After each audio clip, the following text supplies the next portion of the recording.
નમસ્કાર મિત્રો, આજના વિડીયોમાં આપણે વાત કરવા જઈ રહ્યા છીએ એક એવા નામની જે હાલમાં ગુજરાતના રાજકારણમાં ચર્ચાનું કેન્દ્ર બન્યું છે, ચૈતર વસાવા. કોણ છે આ ચૈતર વસાવા?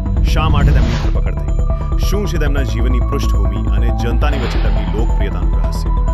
ચાલો જાણીએ સમગ્ર સફર આજે સંપૂર્ણ વિગતે. ચૈતર વસાવા નર્મદા જિલ્લાના એક નાના ગામના રહેવાસી. તેમણે પોતાની કારકિર્દીની શરૂઆત સાધારણ સમાજ સેવા અને સ્થાનિક સ્તરે પ્રશ્નો ઉકેલવાની ઝંખનાથી કરી હતી.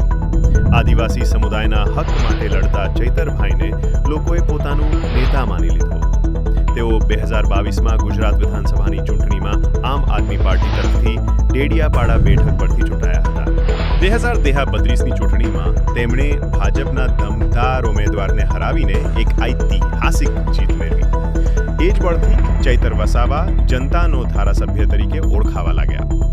તેમણે ગ્રામ્ય વિસ્તારના વન અધિકાર, જમીન, પાણી અને શૈક્ષણિક પ્રશ્નો ઉકેલવા માટે વિધાનસભામાં અનેક મુદ્દા ઉઠાવ્યા. પરંતુ 2050માં ચૈતર વસાવા વિવાદોમાં ઘેરાયા. એક સરકારી બેઠક દરમિયાન થયેલી તલખી બાદ તેઓ પર હત્યાના પ્રયાસનો કેસ દાખલ થયો. પોલીસે તેમને 5 જુલાઈ 2025ના રોજ ધરપકડ કરી. ત્યારબાદ જિલ્લા કોર્ટ અને સેશન કોર્ટ બંને તેમની જામીન અરજી નકારી. અત્યાર સુધીમાં તેઓ વડોદરા સેન્ટ્રલ જેલમાં ન્યાયિક કસ્ટડીમાં છે. તેમની જામીન માટેની અરજી ગજુ હાઈકોર્ટમાં પેન્ડિંગ છે. આમ આદમી પાર્ટી અને અનેક સામાજિક સંસ્થાઓએ આ ઘટનાને રાજકીય રક્ષણ કહેતા સરકાર પર નિશાન સાધ્યું છે.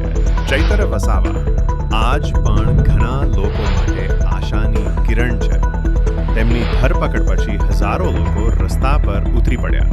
સોશિયલ મીડિયા પર જસ્ટિસ ફોર ચૈતર જેવી ટ્રેન્ડિંગ હેશટેગ જોવા મળી. હવે આખી નજર હાઈકોર્ટના નિર્ણય પર છે.